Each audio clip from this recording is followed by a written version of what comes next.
statue that bleed. To the assassins hiding in the crowd, Sergeant Elias Thorne was nothing more than expensive furniture. A ceremonial prop in a fancy uniform. Just a mindless robot walking exactly 21 steps, clicking his heels and staring at nothing. They believed he was a man in a cage of his own discipline, physically incapable of breaking protocol, even if the world burned down around him. They took advantage of that silence. On the most hallowed ground in America, amidst the graves of heroes, they planted their agents and aimed their scopes. They prepared to turn a solemn presidential wreath-laying into a televised slaughter, mocking the very dead Elias was sworn to protect. They thought the man on the mat was deaf, blind, and helpless. Fatal mistake. Because beneath that stone-faced exterior wasn't a mannequin. It was a predator waiting for a reason to bite. When the first shot cracked the air, the ceremonial guard vanished. The soldier took over. Elias didn't just break protocol. He shattered it, using his body as a shield and his bayonet as a warning. They thought they were walking past a statue. They forgot that statues are made of stone, and this one hits back. The pre-dawn air at Arlington National Cemetery bit with a precise, almost surgical chill, a fitting counterpart to Sergeant Elias Thorne's unyielding discipline. His breath, a phantom plume in the dim light, was the only visible betrayal of life beneath the granite stillness of his uniform.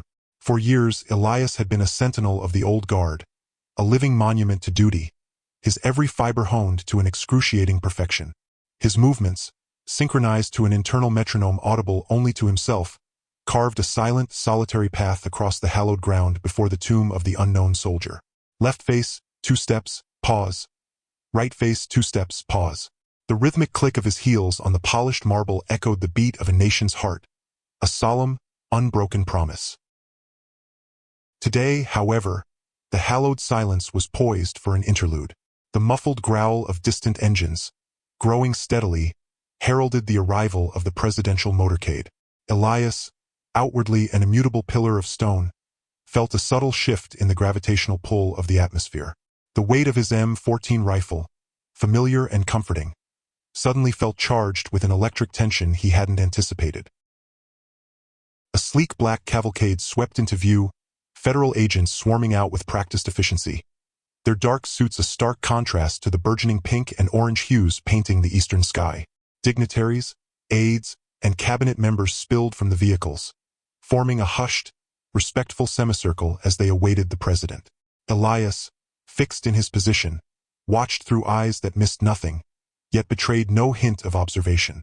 His peripheral vision, an intricate web of honed awareness, catalogued every flutter of a flag, every nervous glance, every infinitesimal shift in the crowd that now swelled behind the rope lines. The president emerged, a figure of stately gravitas, moving with measured steps towards the tomb. The air thickened with expectation, a collective breath held in reverence and protocol. As the presidential retinue approached the hallowed ground, Elias's gaze, unblinking, scanned the surroundings with an almost subconscious instinct, a lifetime of training guiding his senses. It was then, in the brief, distorting shimmer of morning light reflecting off the tomb's meticulously polished marble surface, that it happened. A flicker. Not a direct observation, but a ghost of an image, caught in the extreme periphery of his vision, amplified by the reflective surface. 2 figures, standing perhaps 50 yards back, near the rear of the press pool, their faces partially obscured by others. One, a man in a dark, impeccably tailored suit, an aide perhaps, or a high-ranking security detail, made a subtle, almost imperceptible adjustment to his lapel. Nothing overtly unusual, but as his hand returned to his side, his thumb brushed against his index finger, a movement so fleeting, so utterly dismissible, that it registered more as a phantom twitch than a deliberate act. Yet Elias saw it, and not just the movement itself but the response. The second figure, a woman in an elegant, unassuming scarf and coat, whose face was completely turned away from the man, responded with a gesture equally as minute, equally as coded. Her hand, previously tucked into her coat pocket, emerged for a fraction of a second, her pinky finger extending just a fraction further than normal as she ostensibly adjusted the scarf at her neck. It was a movement that would pass unnoticed by anyone without Elias's specialized training, a discipline that recognized not just actions, but the absence of random variation. A cold dread, sharp and sudden, pierced through Elias. It wasn't the kind of fear that froze the body. It was the kind that ignited the mind, setting off an internal cascade of alarm bells. His gut clenched, a visceral, animal warning. That wasn't random. He knew, with an absolute certainty that defied explanation, that he had just witnessed a signal exchange. A deliberate, prearranged communication, executed with surgical precision in the heart of a presidential security detail. His blood ran cold, yet his outward composure remained utterly absolute. The rifle remained steadfast in his grip, his shoulders squared, his gaze fixed on the infinity beyond the horizon. Inside, however, a storm raged. The quiet sanctity of the tomb, the solemn weight of his oath, the very purpose of his existence, felt suddenly violated.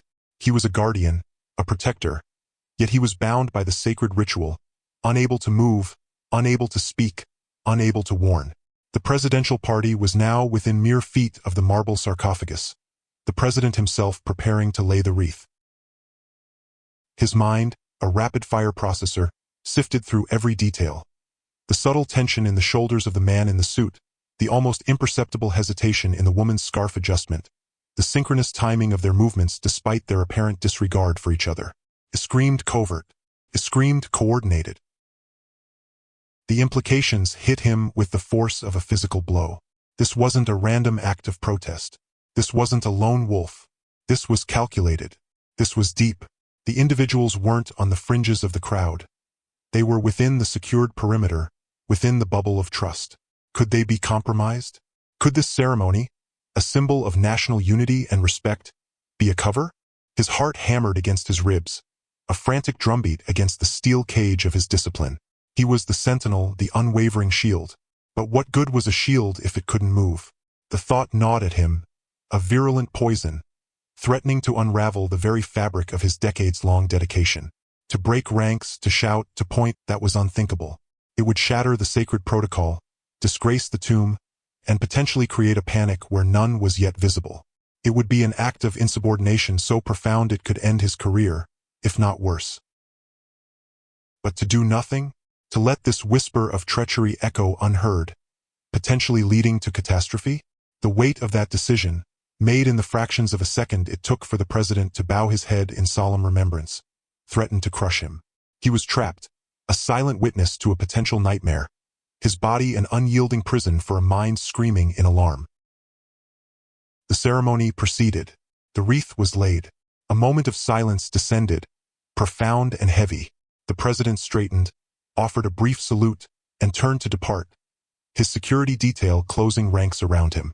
Elias, his gaze unwavering, followed their movement, his eyes searching, desperately trying to relocate the two figures. But the crowd was shifting, dispersing. They were gone. His blood thrummed with a terrifying certainty. A message had been passed, a threat whispered into the hallowed silence, and he, the ultimate guardian, was the only one who seemed to have heard it. The knowledge was a burning coal in his gut, a secret that could tear the nation apart. As the last remnants of the motorcade disappeared, and the customary quiet began to reclaim Arlington, Elias Thorne remained, motionless, a sentinel in a waking nightmare. His duty bound him to the tomb, but his conscience screamed for action. He had seen the first whisper, and now he carried its devastating potential alone. What was he to do? How could he protect when he was forbidden to move? The answer, he knew, would demand a price greater than any he had ever imagined. The last echo of the motorcade's departure faded, leaving behind a silence that was less peaceful and more like the held breath of a predator. Elias Thorne stood, a statue carved from granite and suppressed fury, before the tomb of the unknown soldier. His physical form remained unyielding, a monument to duty, but within the confines of his skull, a storm raged. The image of the signal, the subtle brush of hands, the flash of something metallic, the almost imperceptible nod, played on a loop, each frame dissected with the precision of a master surgeon. A message had been passed, he was certain, a poison injected into the hallowed air of Arlington. His gaze, honed by decades of vigilant observation, swept the receding tide of mourners and onlookers. Their chatter, once a mere hum in his peripheral awareness, now resolved into individual anxieties and shared sympathies. But his mind wasn't processing sentiment. It was filtering for discord, for the wrong note in a symphony of grief. The faces blurred, yet specific details sharpened. A mother clutching a child's hand too tightly, a veteran's thoughtful stride, a tourist's impatient glance at their watch. All mundane, all innocent, until they weren't. Amidst the swirling currents of humanity, a figure coalesced at the edge of his vision, near the periphery of the amphitheater's upper tier. It was a man, nondescript in a dark, slightly oversized jacket, standing with an almost unnatural stillness amidst the gentle ebb and flow of the dispersing crowd. His posture was rigid, too straight, like a soldier at attention, yet subtly askew as if coiled. Elias's eyes, without conscious command, locked onto him. Too still. In a sea of movement, stillness was a flag. Then, a micro-observation, almost dismissed as a trick of light. A peculiar bulge beneath the man's left armpit, just visible as he shifted, a slight distortion in the fabric of the jacket. It wasn't the natural drape of clothing. It was too firm, too angular. A weapon, perhaps, or something concealed. The implication landed like a lead weight in Elias's gut. This wasn't one of the original two, but a new player, an extension of the whispered threat. The network was larger, more intricate than he had dared to fear. His heart thrummed, a frantic drumbeat against his ribs, yet his face remained impassive.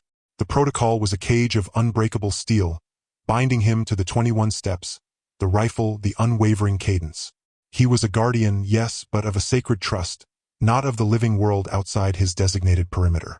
The weight of his oath, meticulously sworn, honorably upheld for 27 years, pressed down on him, a monstrous, invisible hand. I must not move. I must not speak. I must not break cadence. His gaze, however, was free. It ascended, tracing the architectural lines of the nearby buildings that overlooked Arlington National Cemetery. The federal buildings, stately and imposing, stood sentinel, their windows like unblinking eyes. He scanned them floor by floor, pane by pane, a routine sweep he performed 1,000 times a day, every day, always looking, never expecting to find. Today he found it. High above, in a darkened window of the old administrative building on the periphery, a flash. Not a reflection, not a trick of the light from a passing cloud. This was sharper, colder, utterly out of place. It was the brief, almost instantaneous glint of sun-catching polished optics. A sniper's scope. The air around him seemed to thicken, to hum with an unheard frequency. The glint was gone as quickly as it appeared, but the image seared itself into his retina, into the very fabric of his consciousness. A sniper. Here. Now. The pieces slammed together with horrifying clarity. The whispered message, the rigid man with the concealed bulge, and now this, a precise, lethal instrument of death aimed down at a crowd still teeming with families, dignitaries, and innocent souls. His mind screamed, a torrent of frantic commands and tactical analyses. Location, distance, caliber, target acquisition. He knew the vantage points, the lines of sight, the trajectory calculations like the back of his hand. His every instinct, honed through years of combat and silent vigilance, roared at him to act, to alert, to dive, to protect. But he was an automaton, a sentinel frozen in time. The rifle was still in his hand, held at the precise angle. His left foot, mid-stride, hovered inches above the ground, part of the measured, deliberate choreography that had become his entire existence. To deviate by a hair's breadth was to dishonor the unknowns, to shatter the sacred trust. It was an unthinkable betrayal of his comrades, living and dead. His breath hitched, an almost imperceptible tremor in his chest. Who was the target? The president was gone. But a senator lingered, conversing quietly with an aide. A group of schoolchildren, their faces etched with innocent awe, were being ushered toward a waiting bus. A lone, elderly woman, perhaps a Gold Star mother, stood by a grave, her head bowed in profound sorrow. Any one of them or all of them could be the focal point of that deadly glint. The thought sliced through him, a white-hot blade of terror. The rigid man in the crowd remained. The sniper's window remained dark, but the threat was palpable, a suffocating presence. Elias felt a profound, bone-deep agony, a moral wound deeper than any bullet could inflict. He was the guardian, the protector, yet he was utterly, miserably helpless. He watched, unable to move, unable to speak, as the invisible threads of fate tightened around the unaware targets below. The seconds stretched into an eternity, each tick of the clock a hammer blow against his soul. What kind of monster would use a memorial ceremony, a sacred space dedicated to ultimate sacrifice, as a backdrop for murder? And what kind of guardian was he, if he stood by, silently witnessing the prelude to a slaughter? The weight of that question threatened to buckle his knees, to shatter the granite resolve he had spent a lifetime forging. The glint appeared again, infinitesimally brief, but undeniable. This time it seemed to settle, to focus. Elias, his eyes burning with unshed tears of frustration and horror, traced its implied line of fire. It wasn't the senator. It wasn't the schoolchildren. It was lower, closer to the tomb itself. It was focused on the elderly Gold Star mother, her fragile form silhouetted against the emerald lawn, her head still bowed in silent prayer. And Elias Thorne, the guardian of Arlington, was forced to watch, his body a prisoner, as the crosshairs undoubtedly settled on her. The rifle in his hands felt impossibly heavy, a cruel, mocking instrument of power he was forbidden to wield. The silent scream in his mind threatened to rupture his very being. The world had narrowed to the glint, the fragile form of the Gold Star mother, and the rhythmic, agonizing thump-thump-thump of Elias's own heart against the granite-hard wall of his chest. His rifle, a polished, inert extension of his purpose, mocked him with its potential. He was a sentinel, a protector, yet bound by the very discipline that defined him. To break formation, to shout, to lunge, that was to invite chaos, to compromise the sanctity of the ceremony, and in doing so, perhaps even trigger the very catastrophe he sought to prevent. But to do nothing that was a death sentence for her, and for a piece of his own soul. His eyes, sharp as a hawk's, swept the crowd again, dissecting the innocuous tableau of reverence and grief. He'd seen them, two figures, positioned too perfectly in the periphery of a group of solemn tourists. A man, mid-40s, too stiff in his posture, a rigid stillness that spoke not of respect but of anticipation, and a woman, younger, whose gaze, unlike everyone else's fixed on the tomb, darted, calculating, toward the path where the dignitaries and the Gold Star family would eventually exit. They were an aberration, a dissonance in the symphony of sorrow. A cold, surgical clarity descended upon Elias. He couldn't scream, he couldn't aim, but he could communicate, not with words, but with the very language of his ritual, twisting its perfect syntax into a desperate plea. He would use the precision of his movements rehearsed thousands of times in sun and rain, to paint a target invisible to the unsuspecting eye, but glaringly obvious to anyone trained to see an anomaly. The order echoed, low and guttural, from Sergeant Miller, "Forward march." Elias moved, a cog in the seamless machine of the old guard, his boots striking the precise cadence on the hallowed ground. His M14, polished to a mirror sheen, felt impossibly heavy, yet responsive to the slightest tremor of his muscles. This was it. The first opportunity came during the port arms sequence, a fluid, graceful arc where the rifle swings up to rest diagonally across the body. As he brought the rifle up, the stock nestled against his hip, his left hand grasping the handguard, his right holding the grip. He deviated. It was minuscule, a fraction of a degree, a mere half-degree from the perfectly prescribed 45-degree angle. He held it there, suspended in a pocket of time that lasted no more than a breath, his barrel pointing, for that infinitesimal flicker, not at the space directly in front of him, but slightly right, subtly, almost imperceptibly, toward the suspicious man in the crowd. His eyes, burning with an almost feverish intensity, locked onto the target he'd chosen. He drilled the image into his mind, the man's uncreased gray suit, the way his fingers, too still, rested on the railing. Then, with a barely suppressed tremor, Elias snapped the rifle back to its perfect alignment, the movement so practiced, so ingrained, that the deviation vanished like a ripple in a still pond. He scanned the faces of his fellow guards, then the perimeter security, then the crowd. Nothing. Blank stares of polite interest. No sudden shifts, no questioning glances, no recognition of the silent alarm he had just screamed. A raw, bitter taste flooded his mouth. He was speaking, but no one was listening. The frustration was a physical ache, a burning behind his eyes that threatened to blur his vision. Again. He had to try again. More pronounced this time. More deliberate. He risked detection himself, but what was his career, his freedom, against the life of that old woman? The patrol continued, each turn a precise angle, each step a measured distance. His gaze kept returning to the Gold Star mother. She stood now, frail but resolute, her head still bowed, lost in a private universe of remembrance. She was a beacon of vulnerability, a lamb in a den of wolves, and he, her sworn shepherd, was chained. Shoulder arms. The command sliced the air. This movement was even more critical, more visible. The rifle came down from the port arms position, swung, and landed with a precise, audible thwack against the shoulder. As Elias executed the pivot, bringing his rifle down, he allowed the barrel to drift. Not just a half degree this time, but a full degree, maybe even two. He held it for a full second, perhaps a second and a half, his sight picture momentarily bisecting the face of the suspicious woman. She was scanning, too, her eyes unnervingly cold.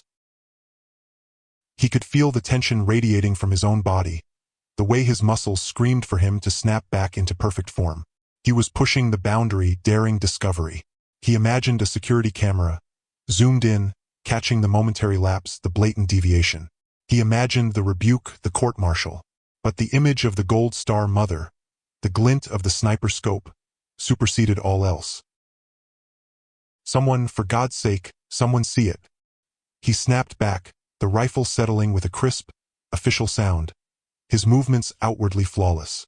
He held his breath, waiting for a twitch, a signal, a sign. Still nothing. The ceremony continued, an unbroken, dignified spectacle. The rhythmic footsteps of the other guards, the hushed reverence of the crowd, the distant chirping of birds, it all conspired to highlight his utter impotence. The suspicious figures remained impassive, almost camouflaged in their stillness. Did they even notice him, or were they too focused on their own grim task? The ticking of the internal clock hammered louder. The Gold Star mother was being gently guided toward the guest seating, a slight tremor in her step. This was it. The window was closing.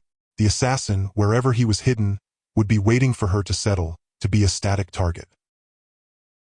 Elias felt a cold dread trickle down his spine. He had to make it undeniable. He had to scream in silence. During the next turn, a precise 90-degree pivot, he didn't just deviate the rifle. He let his eyes, for a deliberate, agonizing moment, fix directly on the suspicious man, then follow the line of his rifle barrel directly to the woman, and then, crucially, to a discreet black sedan parked slightly out of place near an exit gate. The sedan had tinted windows, too dark for the midday sun, its engine subtly idling. A getaway car. His blood ran cold. He had to be bold, even reckless. The risk was no longer just his career. It was the entire mission. As he brought the rifle back into position, his gaze sweeping the perimeter one last time, his eyes met another pair. Not the blank, polite gaze of a tourist, nor the calculating stare of his targets. This was different. It was the eyes of a young woman, perhaps early 20s, standing near the railing, a small, worn camera clutched in her hand. Her brow was furrowed, her expression a mix of curiosity and something else, something that looked very much like recognition. Her gaze had been fixed on him, on his movements, not the solemn ritual of the tomb. And in that brief, terrifying exchange, a question flared in her eyes. A silent, accusatory question that pierced through Elias like a bayonet. She saw it. Just as the realization solidified into icy certainty, a voice crackled, barely audible, in his earpiece. It wasn't Sergeant Miller. It was a distorted whisper, alien and chilling, cutting through the ceremonial silence like a razor. Guardian, Bravo 7. Protocol compromised. Stand down. The midday sun, usually a benevolent spotlight on the hallowed grounds of Arlington, felt like a searchlight under Agent Mark Miller's scrutiny. He stood unobtrusively among the ranks of Secret Service, his posture relaxed, his senses taut as violin strings. For 3 decades, Miller had been the unseen architect of security, his mind a database of anomalies, his eyes calibrated to detect the almost imperceptible. He'd seen the shift of a weight that betrayed a hidden weapon, the flicker of an eye that spoke of intent, the subtle twitch that preceded an attack. Most called it instinct. Miller called it patterned recognition. His gaze, seemingly casual, was locked onto Elias, the sentinel, the guardian of the tomb. Miller had observed hundreds of guard changes, studied every rifle sequence, every pivot, every heel click. He knew the ritual better than most of the recruits, having helped design some of the security protocols that enveloped it. It was a ballet of precision, a testament to unwavering duty. Elias was halfway through his sequence, the precise 21 steps, the click of heels, the rifle transferred to the opposite shoulder with a fluidity that was less human, more machine. Each movement was a testament to countless hours of drill, to a discipline that transcended fatigue, doubt, and emotion. But then it happened.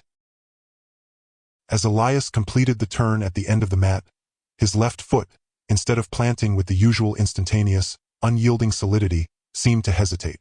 It wasn't a wobble, not a stumble. It was a micropause, a fractional moment where the weight didn't immediately transfer, where the heel seemed to hover for a millisecond longer than protocol dictated. It was like a single frame dropped from a high-definition film, imperceptible to the casual observer, but a jarring void to Miller's trained eye. A ghost of a frown touched Miller's lips, quickly smoothed away. He blinked, shaking his head almost imperceptibly. Overactive imagination, he chided himself. Too much caffeine. Or maybe a trick of the heat haze rising from the pavement. He watched Elias continue, the subsequent movements, the crisp pivot, the measured steps back down the mat, the rifle settling into place with the familiar, satisfying thud, all executed with the customary, flawless rhythm. Yet, the image of that fractional hesitation stubbornly clung to the periphery of his vision. It was a discordant note in an otherwise perfect symphony. The very perfection of Elias's subsequent actions, each one a mirror image of the last, only served to amplify the anomaly. It was like a single, almost invisible thread pulled slightly taut in an otherwise perfectly woven tapestry. Once seen, it couldn't be unseen. Elias, despite the rigid focus of his ritual, felt it. The prickle of a gaze that was more than mere observation. He'd been honed to sense even the most subtle shifts in his environment. A skill honed not just in the silent vigil of the tomb, but in the less glamorous, more dangerous theaters of war. And he knew Mark Miller. Knew his reputation, his legend. If anyone could pick apart a single molecule of imperfection, it was Miller. The whisper in his earpiece. Guardian. Bravo 7. Protocol compromised. Stand down. Still echoed in his skull, an alien resonance against the familiar cadence of his duty. And the young woman with the camera, her eyes wide with a recognition that felt like an accusation. She had seen something too. Had she seen the hesitation? Or something else? His mind, even amidst the disciplined vacuum of the ritual, raced. He remembered the suspicious man, the black sedan. The internal alarm bells were screaming, but his body had to remain the epitome of serene control. He couldn't afford a single, obvious deviation. But he could compensate. He could make the next sequence so impeccably, almost aggressively perfect, that the prior, fleeting anomaly would be swallowed by the sheer force of his subsequent flawlessness. As he reached the opposite end of the mat, preparing for the turn and the next rifle transfer, Elias made a conscious, almost imperceptible adjustment. His left foot, as it settled into position, landed with an exaggerated, almost theatrical thump, a microsecond sooner, a fraction firmer than usual. His pivot was sharper, his heel click resonating with an uncharacteristic snap. The rifle transfer was a blur of practiced motion, each joint, each muscle, responding with an amplified precision. Miller observed this with a growing sense of unease. Elias's movements were now not just perfect, they were overly perfect. A fraction too crisp, a shade too precise. It was like watching a perfectly synchronized machine that had suddenly decided to dial its performance up to 110%, an almost manic insistence on flawlessness. It was beautiful, mesmerizing, and utterly, deeply unsettling. His internal dialogue, usually a calm, objective assessment, began to fray. What was that? His mind, trained to dismiss anecdotal evidence for hard facts, struggled. He had no objective proof, just a gut feeling that hardened into a cold, knotty ball in his stomach. The perfect sentinel, the unwavering guardian, a pillar of American ideals, Could he be off? Miller ran through scenarios in his head. Fatigue? Stress? Elias was a machine, yes, but he was also human. Except Elias had always transcended the human frailties. That was his legend. To even consider a lapse in a sentinel was bordering on heresy in their world. These men were untouchable, their dedication absolute. But the seed of doubt, once planted, began to sprout tendrils, winding around his decades of experience, pulling at his core beliefs. He had seen the slight, involuntary tightening of Elias's jaw, a muscle bunching for a fraction of a second when the distorted whisper would have hit his earpiece. Miller hadn't heard the whisper, but he had seen the reaction. He now replayed it, combining it with the micropause and the hyperperfect correction. It wasn't just a physical anomaly. It was a ripple in Elias's emotional control, a barely suppressed tremor.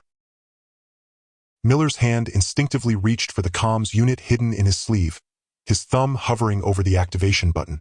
Every protocol in his training screamed at him to act, to report, to question. But the implications were staggering. To question a sentinel was to question the very bedrock of their institution. It would trigger an investigation that would rip through Arlington, through the Secret Service, potentially to the highest levels of government. It would be a scandal that could shatter public trust in a symbol meant to be unassailable. He looked at Elias, now marching with unwavering resolve down the length of the mat, a sentinel against the backdrop of history. Miller saw the meticulous precision, the rigid discipline. But beneath it, he now saw a man fighting a battle, not just against fatigue or the elements, but against something internal, something dangerous. The glint of sunlight off Elias's bayonet, usually a symbol of honor, now seemed to flash with a warning. Miller lowered his hand from the comms unit. He couldn't go public with a hunch, not yet. Not without more. But he also couldn't ignore it. The world believed in the flawless automaton. Miller, however, had just seen the ghost in the machine. And the ghost, he suspected, was trying to tell him something. He would observe. He would watch. And he would find out what was truly happening to the Guardian of Arlington, even if it meant tearing down the very institution he had sworn to protect. He needed to be closer. He needed to break the invisible wall of ceremonial deference. As the guard change continued, the synchronized movements of Elias and the incoming sentinel a rhythmic counterpoint to Miller's racing thoughts, he made a decision. He would find a way to get Elias alone, to breach the impenetrable facade. Later that evening, after the last tourists had departed and the tomb plaza lay silent under the watchful gaze of the sentinels, Miller would make an unscheduled visit to the quarters of the old guard. He just needed an excuse, an administrative query, anything to get Elias to meet him face to face. The true ritual, he knew, was about to begin, and it wouldn't involve rifles or 21 steps. It would involve a quiet room, a direct question, and a man who held the secrets of Arlington in his silence. The biting wind whipped past Agent Miller's ear, a phantom whisper of the secrets he now hunted. He was nestled in the back of an unmarked black SUV, tinted windows providing perfect camouflage as it idled on a service road bordering the hallowed grounds of Arlington. Through the high-powered optical device mounted on a tripod, the tomb of the unknown soldier filled his view, a stark, almost pristine tableau against the gray winter sky. The air in the vehicle was cold, a deliberate choice to prevent lens fogging, but Miller barely noticed. All his senses were tuned, his focus absolute. Elias Thorne was on post. The rhythm of his steps, the click of his heels, the precise snap of his movements, they were all familiar, perfect. Too perfect. Miller had spent the better part of an hour watching, searching for the ghost he'd glimpsed, that infinitesimal flicker of deviation. He needed more than a hunch, more than a feeling. He needed proof, something quantifiable that even the most skeptical internal review board couldn't dismiss as subjective interpretation. He adjusted the magnification, bringing Elias's face into sharper relief. Then the rifle. The M14, pristine and symbolic, rested against Elias's shoulder, a silent witness to a nation's grief and reverence. Miller held his breath, guiding the reticle over Elias's hands, his grip on the rifle, then the barrel itself. He meticulously catalogued each phase of the manual, the 19 ceremonial steps that punctuated the sentinel's vigil. Halt. Face the tomb. Lock and load. Order arms. Left face. March. It was during the _order arms _ movement, as the rifle barrel, momentarily parallel to the ground, swung downwards before settling into the crook of Elias's arm, that Miller saw it. A micro-adjustment, not a twitch, but a calculated, almost imperceptible shift in the line of the barrel. It was so minute, so fleeting, that without the magnification and his prior suspicion, he would have dismissed it as a trick of light or an unconscious muscle tremor. But he knew better. He rewound the digital recording on the optical device's memory, played it back in slow motion. Frame by frame, there it was again, a minuscule, deliberate pointing of the rifle's muzzle. He marked the exact moment, the precise angle. Then he zoomed out, slowly panning across the crowd, the viewing stands, the periphery of the plaza, trying to ascertain where that almost invisible line of sight landed. The first few instances were inconclusive. A tourist taking a picture, a child fidgeting, a bird taking flight from a nearby oak. Miller frowned, frustration beginning to coil in his gut. Was he imagining things? Had his imagination, spurred by a single, gut-wrenching moment of doubt, now painted meaning onto random events? Then Elias executed another _order arms _ the rifle shifting. Miller followed the barely perceptible line. This time, it drifted over a group of official-looking men in dark suits, seated in the VIP section. Not just one man, but the _group _. They were conversing in low tones, occasionally glancing at their watches. Their attention, Miller noted, not entirely on the solemn ceremony unfolding before them. They were too animated, too self-important for this sacred space. An anomaly. He marked it. Minutes later, as Elias turned on his heel to begin another leg of his patrol, the rifle's barrel again made that subtle, almost imperceptible sweep. This time it settled, for a millisecond, on a discreetly placed camera mounted high on a lamppost, usually reserved for media coverage, but positioned at an odd angle, overlooking a specific portion of the tomb. Miller knew that camera. It was maintained by a different, less public department. His own. An icy chill, colder than the wind outside, ran down Miller's spine. Elias wasn't just pointing at random individuals. He was pointing at information, at potential discrepancies, at things that didn't quite fit the pristine narrative of Arlington. Miller scribbled notes frantically. Each subtle shift, each minute adjustment, was logged with meticulous precision. He was building a map, not of the grounds, but of Elias's silent accusations. A well-dressed woman, impeccably groomed, but whose eyes constantly darted to the entrance of the plaza, a nervous tick. A young uniformed officer, standing rigidly at attention near the path leading to the visitor center, whose posture, on closer inspection, seemed a touch too perfect, almost forced. A glint of something metallic under a loose cobblestone near the pathway where tourists often gathered. These weren't threats in the conventional sense. They were anomalies, flaws in the carefully constructed tableau. A message, Miller realized with a jolt, not of immediate danger, but of a deeper, insidious wrongness. Elias wasn't guarding against an external attack. He was highlighting a breach within the very fabric of the institution. The shift was nearing its end. Elias performed the final _order arms _ of his 2-hour vigil. The rifle's barrel, for a fraction of a second, shifted. Miller tracked it, a forensic gaze.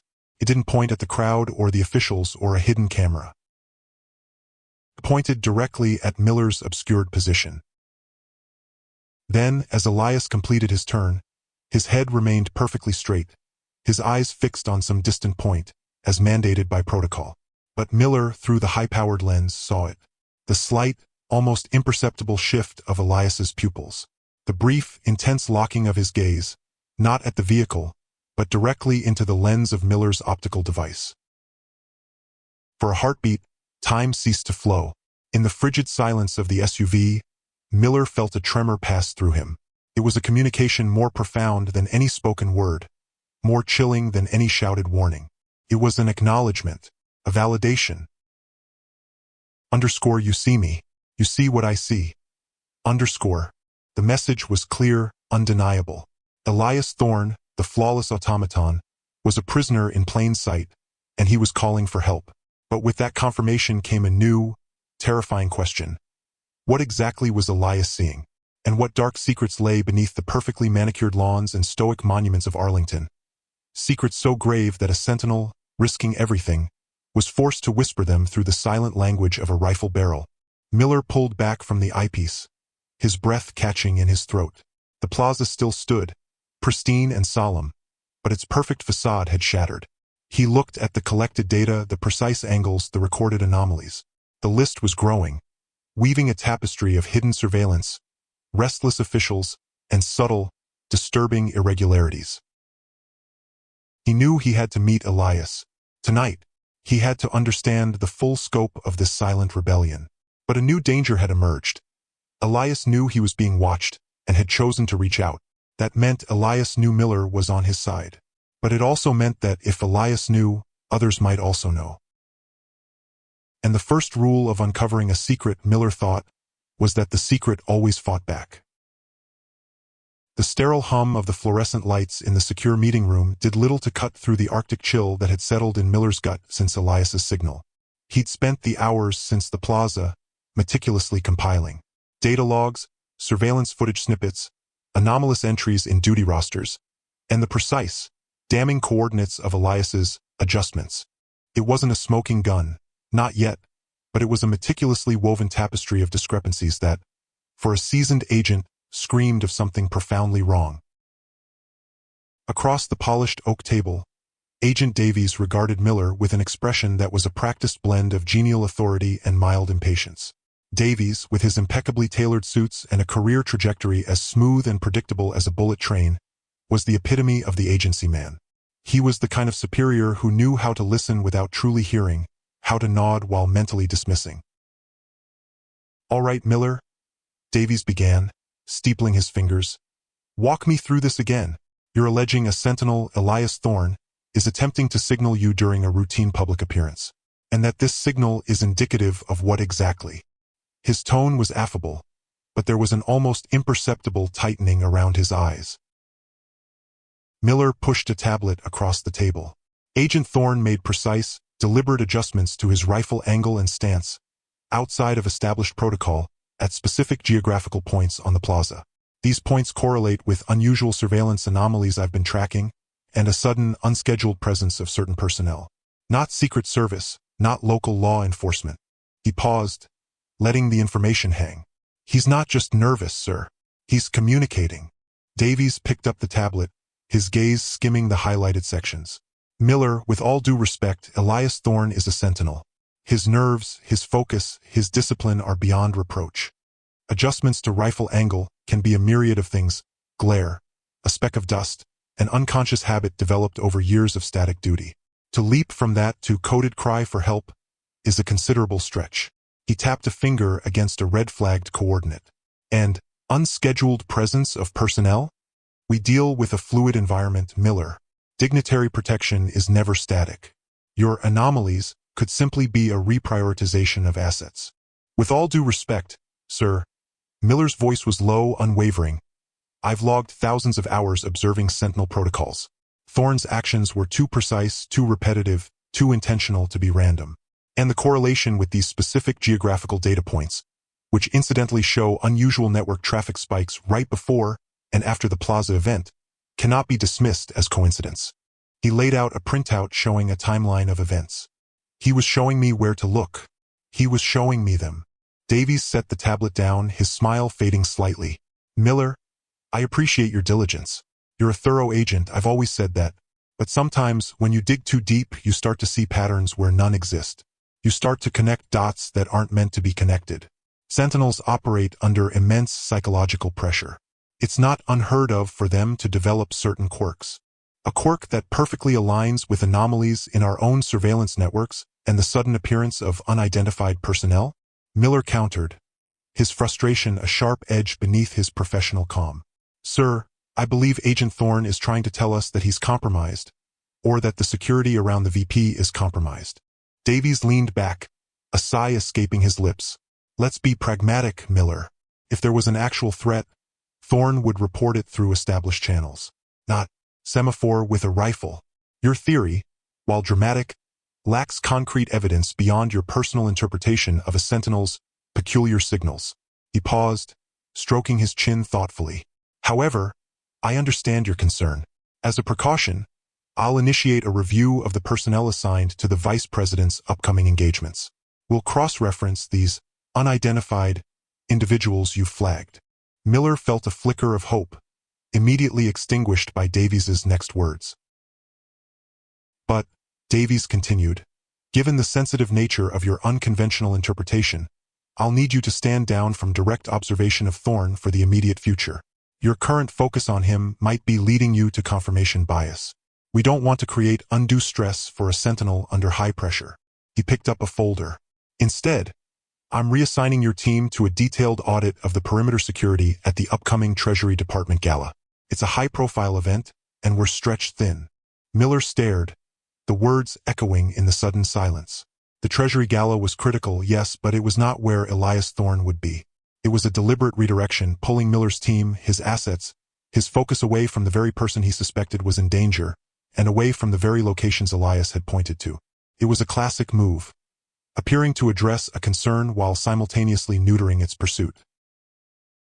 Sir, with all due respect, the Treasury Gala is several days away. My current investigation, following Agent Thorne's signals, requires immediate attention. Every second counts if a sentinel is under duress. Davies's expression hardened almost imperceptibly, his voice dropping a notch. Agent Miller, I'm not asking for your opinion on resource allocation. This is a direct order. The agency has protocols. You've presented a highly speculative theory based on circumstantial observations. I've heard you, and I've decided on the appropriate course of action. Now, about that gala, I'll need your initial assessment by end of day. The Arctic chill in Miller's gut solidified into a block of ice, mirroring the image of Thorne's rifle. He'd seen this before in different agencies, different countries, the subtle hand, the perfectly reasonable obstruction, the professional smile that masked a steel trap. Davies wasn't dismissing his theory.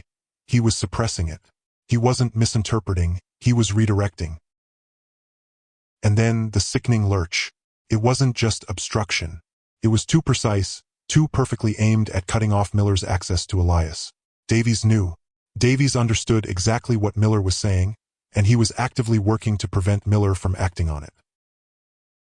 The agency man, the epitome of protocol. Davies wasn't just dismissing the threat. He was part of it. The realization hit Miller with the force of a physical blow, leaving him breathless and cold. The true enemy wasn't just out there, lurking in the shadows of Arlington. He was sitting across the table, in a bespoke suit, holding Miller's career, and perhaps his life, in his polished hands. Miller nodded slowly, a carefully blank expression settling on his face. Understood, sir. The Treasury Gala. End of day. He stood, gathering his tablet and printouts, his movements deliberate.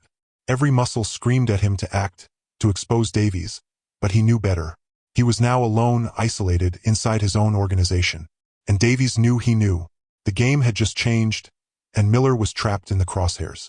The silence of the room, once merely professional, now pulsed with a terrifying, unspoken warning. He had tried to sound the alarm, and instead, he had only confirmed that the wolves were already inside the wire. And one of them was his direct superior. Miller's heart hammered a rhythm against his ribs usually reserved for an active firefight, not the sterile quiet of his office. He had just walked out of a meeting where he confirmed his superior was compromised.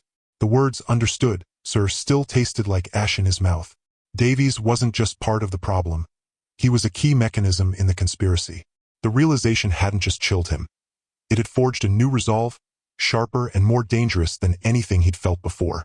He was isolated, exposed, and utterly alone within the very institution he swore to protect. He locked his office door, the click echoing with ominous finality.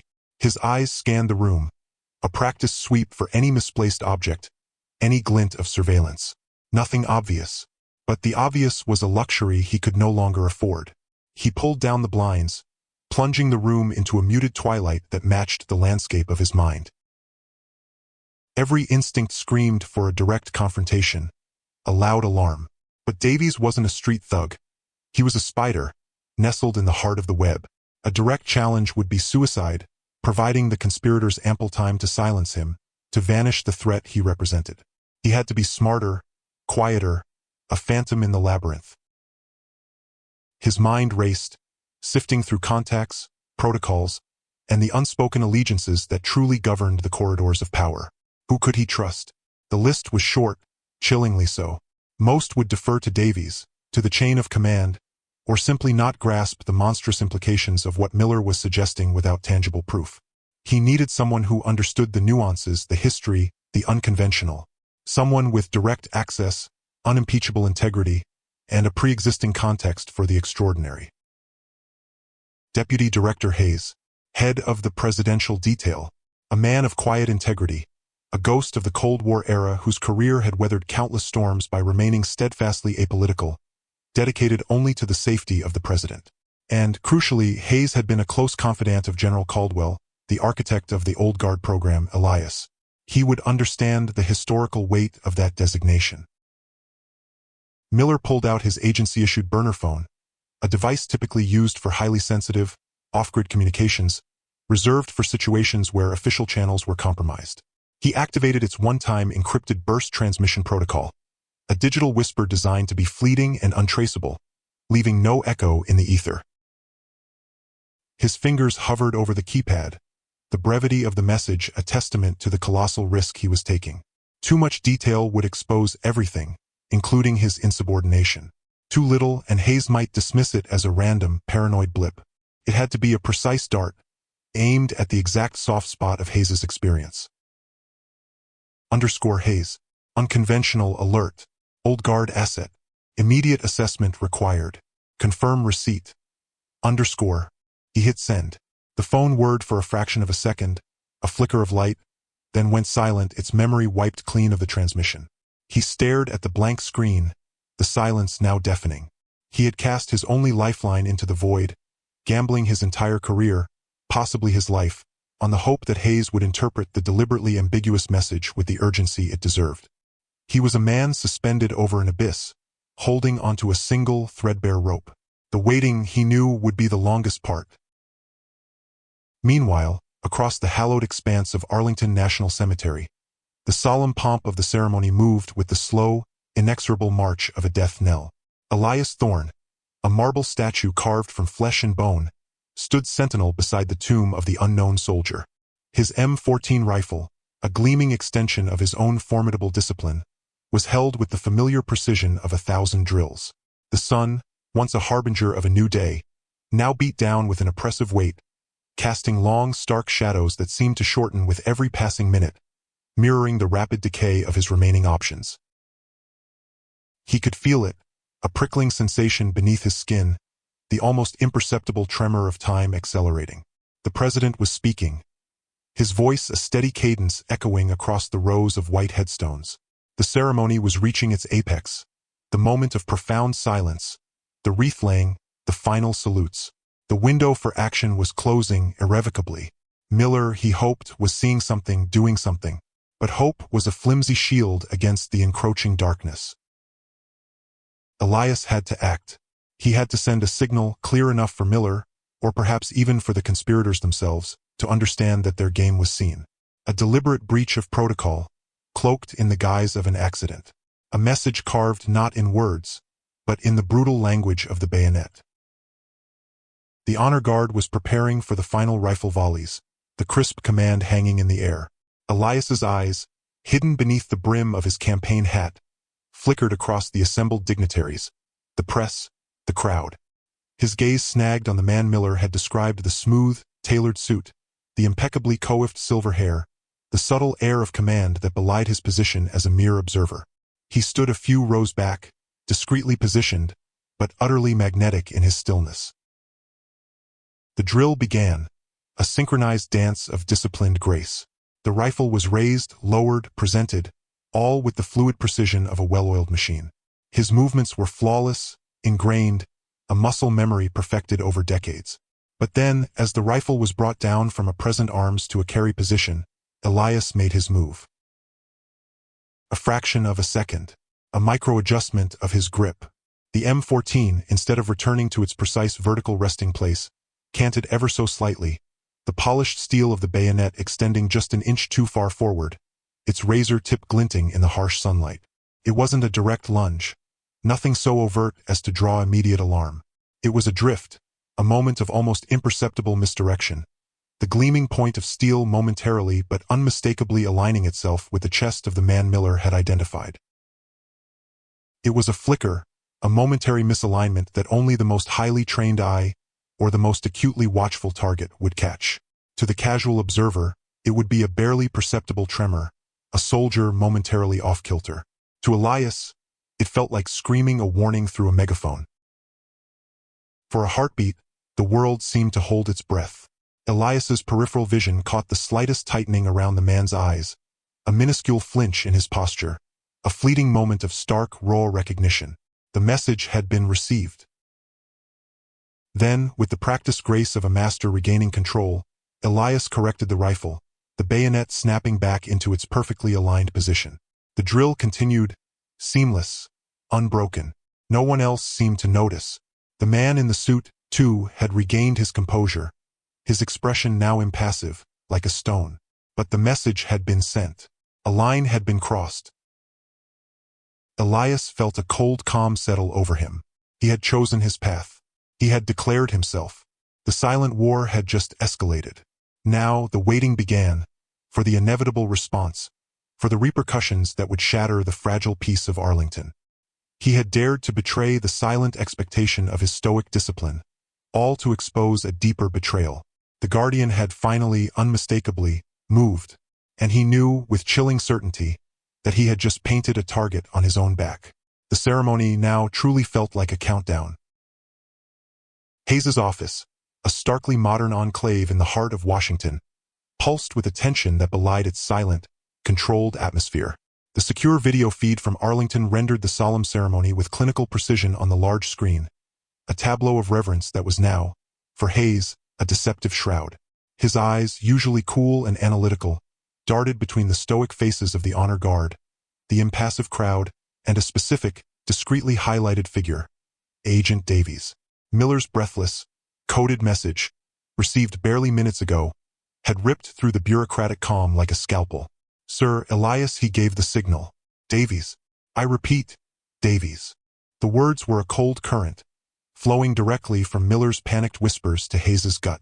Elias, the legendary guardian of Arlington, a man whose discipline was as unshakable as granite, had broken protocol, risked everything to send a message. And that message pointed directly at one of their own. Deputy Director Hayes didn't need further prompting. The implications were monumental, treasonous, and chillingly precise. "Secure line, level Alpha," Hayes murmured to the shadow in the corner of his office, a quiet, almost invisible aid.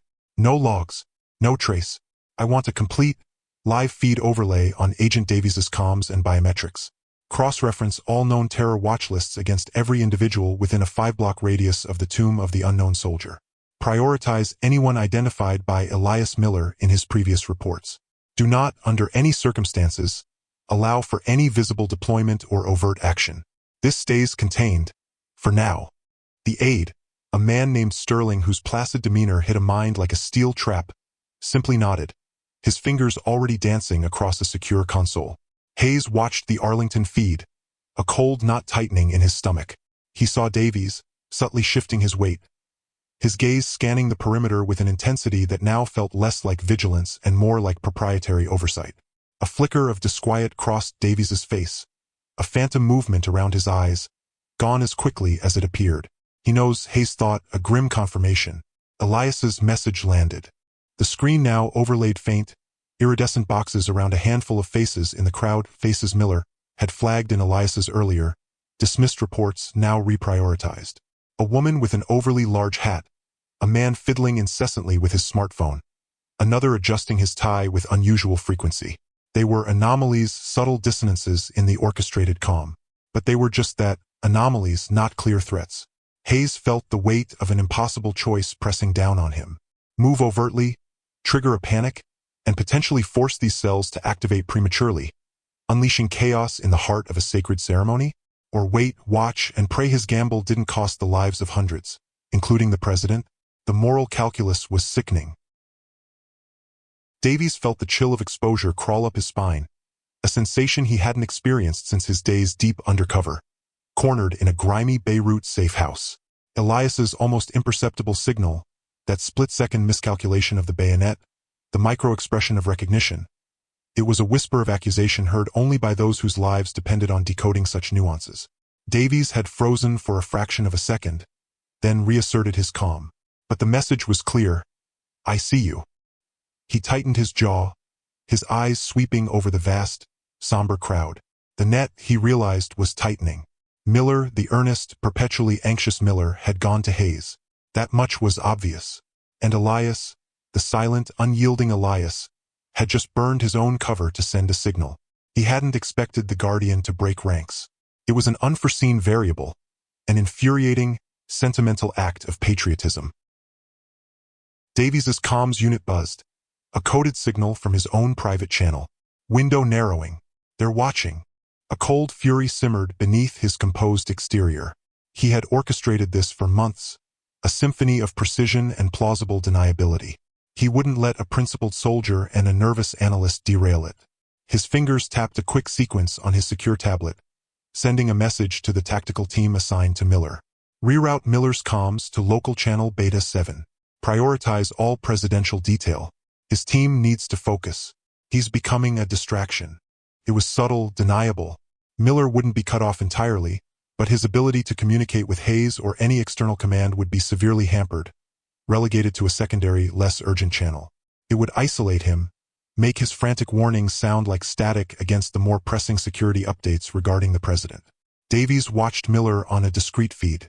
He saw the flicker of frustration on the young agent's face as he likely realized his primary comms were dead, shunted to a less critical channel. Good. Let him flail. The less noise Miller made, the better. He glanced at the time. The president's motorcade was now just minutes away from the final approach to the tomb. The window was closing for everyone. Miller felt the sickening lurch of isolation the moment his primary comms went dead. One moment, he was relaying a frantic, hushed update to Hayes, trying to describe the faces Elias had indicated. The other, his screen flickered, displaying Channel Beta 7 active.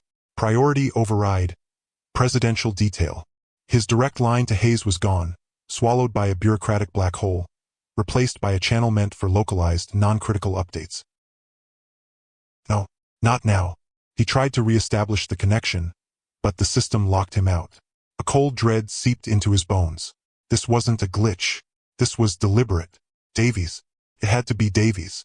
He was being silenced, sidelined, made irrelevant. Panic gnawed at him, sharp and immediate. Elias had risked everything, painted a target on his back, and now Miller was effectively neutered. He looked around, feeling exposed, vulnerable. His team, focused on their assigned quadrants, seemed oblivious. He was a voice screaming into a hurricane, unheard. He could see Davies across the plaza, calm, collected, a slight, almost imperceptible smirk playing at the corner of his lips. A chill of absolute certainty settled over Miller. Davies knew. He knew Miller was onto him, and he was cutting him off one silent, insidious move at a time. Miller tried another secure channel, a backup, only to find it routed to the same Beta 7 loop. He was trapped. He saw the flagged individuals in the crowd, the woman with the hat, the man with the phone, now seemingly more relaxed, their gazes converging subtly towards the tomb. They weren't looking at the presidential motorcade as it now became visible, a gleaming symbol of power gliding purposefully towards the sacred ground. They were looking beyond it, as if anticipating something that would happen at the tomb itself. A sudden, sharp movement caught his eye. One of the ceremonial guards, positioned perfectly, almost imperceptibly adjusted his rifle. It wasn't Elias, but the movement, so slight, so trained, felt deliberate. A signal? No, it couldn't be. Just nerves. But the thought, once planted, festered. The net was tightening around him, but it was also tightening around Arlington, around the very heart of the ceremony. From a discreet vantage point overlooking the entire scene, hidden amidst the branches of an ancient oak, a hand tightened around a small, sleek device. The earpiece whispered confirmation. All targets in position. Presidential motorcade approaching final phase. Davies has isolated Miller. No overt countermoves detected. A grim smile touched the lips of the figure, unseen, unheard. The window had been a meticulously calculated element of their plan. The tension, the growing scrutiny, the internal conflict within the security detail. It was all part of the theater, designed to sow chaos and delay any decisive intervention. Davies had performed admirably, silencing the one agent who posed a genuine threat. Their plan was elegant in its simplicity and devastating in its symbolism. Not just the president, but the very sanctity of the tomb of the unknown soldier. A nation's reverence, shattered in a single brutal act. The world watched the ceremony. It would remember this day. The figure pressed a single button on the device. A barely audible hum emanated from the mechanism. Activation sequence initiated. 3 distinct, barely perceptible green lights flickered on the device, one for each primary target in the crowd. The woman with the hat, the man with the phone, the other adjusting his tie. The president's limousine was now making the final turn towards the tomb. The honor guard, Elias among them, snapped to attention, bayonets glinting in the pale morning light. The solemnity was almost unbearable. The figure in the oak tree whispered, not into the comms, but to himself, a chilling eulogy for a world about to be redefined. Let the curtain rise. Below, the crowd held its breath in silent anticipation of the president's arrival. No one saw the faint, almost invisible wisp of gas beginning to seep from the underside of the woman's hat. No one heard the tiny click as the man with the phone subtly pressed a hidden button. No one noticed the almost imperceptible tremor in the ground beneath the tomb itself. But Elias did. He felt it, a vibration subtle then growing, a primal warning from the sacred earth beneath his feet. His eyes, sweeping the crowd, caught the slightest sheen on the woman's hat, the almost imperceptible drift of something translucent. He saw the president's limousine halt, the Secret Service agents fanning out. Too late. The thought screamed in his mind, even as his disciplined body remained utterly still.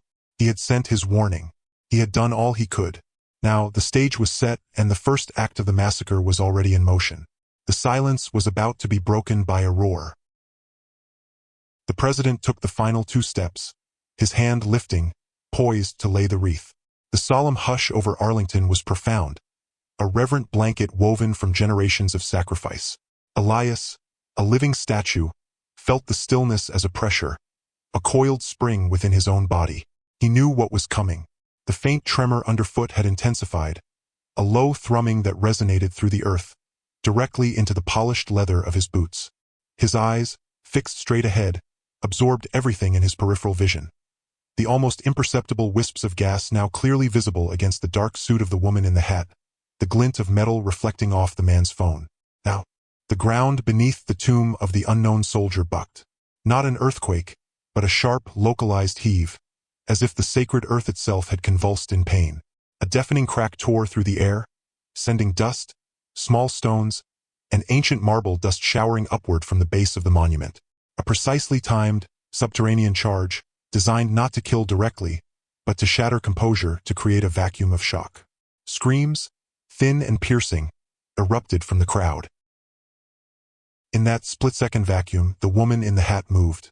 Her elegant hand, moments ago resting demurely on her purse, now held a sleek, silenced pistol, its muzzle finding the president's chest with terrifying speed.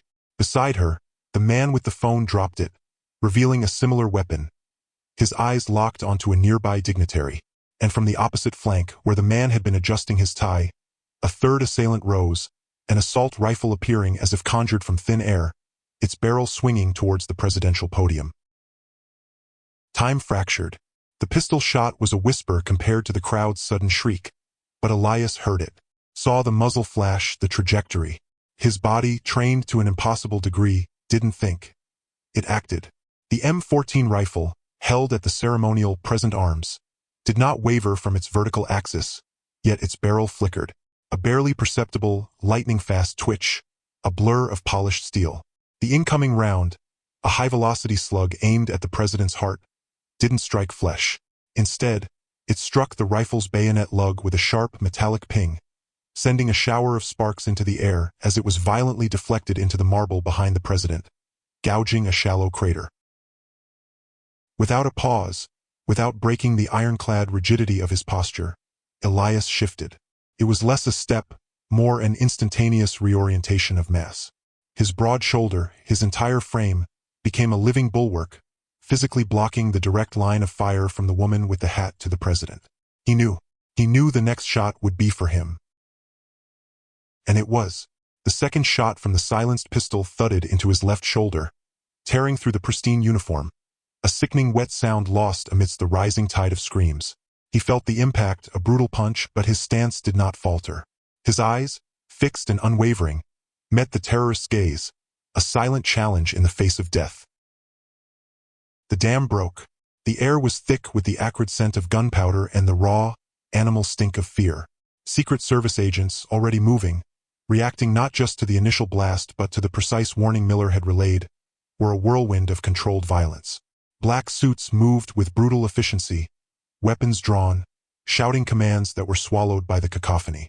The first terrorist, the woman, was already engaging a wave of agents, her movements shockingly fluid.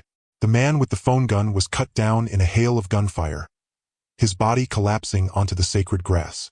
The assault rifle from the third terrorist chattered, ripping through the air, carving desperate pathways through the fleeing crowd, targeting the elevated officials. Amidst this inferno, Hayes, his face a mask of grim determination, was a man on a hunt. His eyes, however, weren't on the obvious threats. They were on Agent Davies. He'd seen the slight hesitation, the almost imperceptible drift of Davies's hand towards his weapon, not aimed at the terrorists, but Hayes's blood ran cold at Miller, who was now screaming orders into his comms, directing agents. Davies, seeing his opportunity in the chaos, pivoted sharply, his service weapon drawn, not towards the incoming threat, but towards Miller's exposed back. He was a second too slow. Hayes, moving with the speed of a predator, was on him. A bone-jarring tackle, a grunt of effort, and Davies was slammed into the ground, his head bouncing off the paved walkway. His pistol skittered away, useless. "Traitor!" Hayes snarled, his knee pinning Davies's chest, his own weapon pressed against the man's temple. "You think you could get away with it, you bastard?" Davies, dazed but defiant, spit blood. "You don't understand, Hayes. This is bigger than—" Hayes cut him off with a brutal jab to the jaw, silencing him. "No, you don't understand. Miller told me everything. You're done." He cuffed Davies's hands with swift, practiced movements, a single, damning revelation amidst the overwhelming carnage. Elias, a living monument, remained. The second bullet had impacted him, but his ceremonial stance, his connection to the tomb, seemed to defy physics. He felt the blood warm and spread across his back, the searing agony a distant echo in the face of his duty. He was a living shield. The president, flanked by a phalanx of agents, was being forcefully ushered away, confusion and terror etched on his face. Elias, in his fixed gaze, saw him retreating, safe for now. But the woman with the hat, having dispatched one agent with ruthless efficiency, now turned her fury fully upon Elias. Her silenced pistol barked again, and again, its projectiles tearing into him, not with the intention to kill, but to incapacitate, to remove the impossible obstruction. Each impact was a hammer blow, rocking him, testing the very limits of human endurance. Yet he held. His blood, a vibrant stain against the immaculate white of the marble, began to pool around his boots. His rifle, still at the present arms, was now an extension of his unbroken will. His eyes, still fixed on the horizon, flickered for the barest instant, catching a movement in the oak tree, a glint of metal that wasn't a weapon, but an observation lens. The Watcher. He was bleeding out, a sentinel of stone and flesh, holding back the tide, drawing the fire, sacrificing himself inch by agonizing inch, daring them to breach the sacred boundary he had become.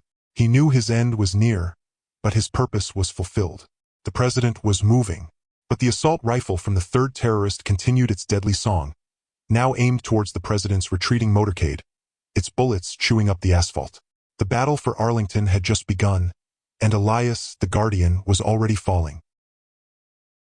The acrid smell of ozone and spent gunpowder clung to the hallowed air, a sacrilege in the sacred space. Elias felt the hard marble cold against his cheek, the world a kaleidoscope of red and black. His body, a ruined vessel, still hummed with a primal defiance. He heard the shouts now, not the desperate cries of terror, but the disciplined bark of trained operatives. President secured. Threat neutralized. Medic, over here. Guardian down. Rough hands, urgent and careful, rolled him. A searing pain shot through his chest, a symphony of shattered ribs and torn flesh. He gasped, a guttural sound, and for a fleeting moment, his eyes fluttered open. Above him, the sky was a bruised canvas, bleeding light. A face, grim and determined, peered down. Agent Miller. Her uniform was stained with dust and grime, her eyes wide with a mix of shock and desperate relief. "He's alive," she whispered, more to herself than to the paramedics already swarming him, their movements a blur of controlled urgency. His pristine uniform, once the embodiment of unwavering order, was now a tattered testament to chaos, soaked crimson against the stark white marble. He felt the needle, the blessed oblivion beginning to seep in, but before it claimed him entirely, he heard Miller's voice again, sharp with command. "Get him to Walter Reed now, and tell Internal Affairs to stand down until he's stable. He just saved the goddamn president." Days later, the sterile hum of the ICU replaced the battlefield's clamor. Elias lay hooked to a symphony of machines, each beep and line a testament to the fragile hold he still had on life. The bullet wounds, numerous and grievous, had been patched. His collapsed lung reinflated, his shattered ribs braced. He was alive, a walking miracle, or perhaps a standing one. The knock came softly, an insult to the thunder that had recently echoed in his ears. 3 figures entered. 2 stiff-backed men in dark suits from Internal Affairs, their faces devoid of empathy, and Agent Miller, her jaw clenched, her gaze a steel-cold promise of protection. Sentinel Elias Thorne, the lead IA officer, began, his voice flat. "We need to understand your actions during the incident at Arlington." Elias, propped up by pillows, merely looked at them. His voice was a rasp, a mere shadow of its former resonance. "I stood my post." "You broke absolute protocol," the second officer interjected, his eyes narrowed. "You engaged the threat without direct command. You left the designated area of the tomb perimeter. These are breaches punishable by extreme measures." Miller stepped forward, her hand resting on the railing of Elias's bed, a subtle but firm barrier. "He thwarted an assassination attempt on the President of the United States. He absorbed sustained fire, protecting the motorcade, acting as a human shield against a trained kill team. You saw the footage. The footage shows a sentinel engaging targets without authorization," the first officer countered, unyielding. "It shows an individual acting on instinct, outside the chain of command, jeopardizing not only his own life but potentially the security operation." Miller's composure cracked. "Are you serious?" He gave them a target. He drew their fire. The president would be dead if he had stood there, frozen by protocol, while they massacred the motorcade. We had limited visibility, a fluid situation. He was the security operation in those critical seconds. Before the IA officers could respond, the door opened again, and Deputy Director Hayes entered, his presence immediately commanding the room. His face was grave, but his eyes, when they met Elias's, held a flicker of profound respect. "Gentlemen," Hayes said, his voice quiet but resonating with authority, "I believe I can shed some light on Sentinel Thorne's breach of protocol." He turned to the IA officers. "I was monitoring the situation in real time. Our intelligence indicated a well-coordinated, multi-pronged attack. The sniper in the oak tree, the assault team at the gates, and the direct assault on the president at the tomb. Sentinel Thorne was the only element in a position to act decisively against the immediate threat to the president. His actions, while technically outside established procedure, were not only critical but essential to the survival of the commander-in-chief.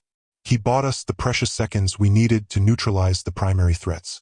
Frankly, without him, we would be mourning a national tragedy." He paused, letting his words sink in. "The watcher you mentioned, Agent Thorne, was an independent drone operated by a private intelligence firm, tasked with monitoring Arlington for a separate, unrelated case. It inadvertently captured the entire sequence of events, from Davies's signal to your engagement. Their footage provides irrefutable proof of your heroism and the dire circumstances."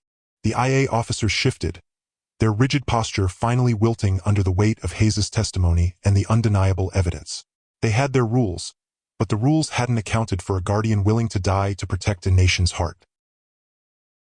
The revelation of Davies's treachery hit the nation like a gut punch. A decorated official, a supposed patriot, orchestrating an attack on the president from within. The news played on a loop in the hospital's waiting rooms, whispers of disbelief and outrage filling the air. Miller brought Elias a newspaper, its headline screaming, "Treason at the top. Deputy Chief Davies exposed as mastermind of Arlington attack." "He wanted a revolution," Miller explained, her voice heavy with disgust. "Believed the country was corrupt, weak. Saw the president as the embodiment of everything he hated. The financial gain was just the cherry on top, a sweetener from some shadowy foreign entities who stood to benefit from the chaos. He manipulated a network of disillusioned ex-military and ideologues." Elias read the words, a cold clarity settling in his mind. He had faced not just terrorists, but a betrayal that ran deeper, poisoning the very foundations of trust. The glint in the oak tree, the watcher, now made terrifying sense. Davies hadn't just planned the attack. He'd likely wanted to observe its devastating success. The official ruling came days later, a bureaucratic tightrope walk. Elias Thorne was formally reprimanded for a severe breach of protocol. His actions, though saving the president, were deemed a dangerous precedent, an anathema to the rigid discipline of his unit. The rules, they insisted, were inviolable. Yet, a discreet, unpublicized ceremony followed. In a quiet hospital room, Deputy Director Hayes and Agent Miller presented Elias with a medal, the Presidential Medal of Valor, inscribed with a silent, profound commendation for extraordinary heroism. It was not a public accolade, not a ticker-tape parade. It was a recognition between those who understood the true cost of duty, a silent testament to the gray area where protocol dissolved into pure, unwavering honor. Elias accepted it with a stoic nod, a faint, almost imperceptible tremor in his hand. He understood. The system needed its rules, but the nation needed its guardians, even those who broke the rules to save it. Months crawled by, marked by physical therapy and the slow, arduous mending of flesh and bone. Elias returned to Arlington, not to the hospital, but to the tomb. His tour was nearing its end, an end accelerated by his injuries, yet fulfilled in a way no other sentinels ever could be. He stood again before the tomb, the white marble now bearing no visible scars of the violence it had witnessed.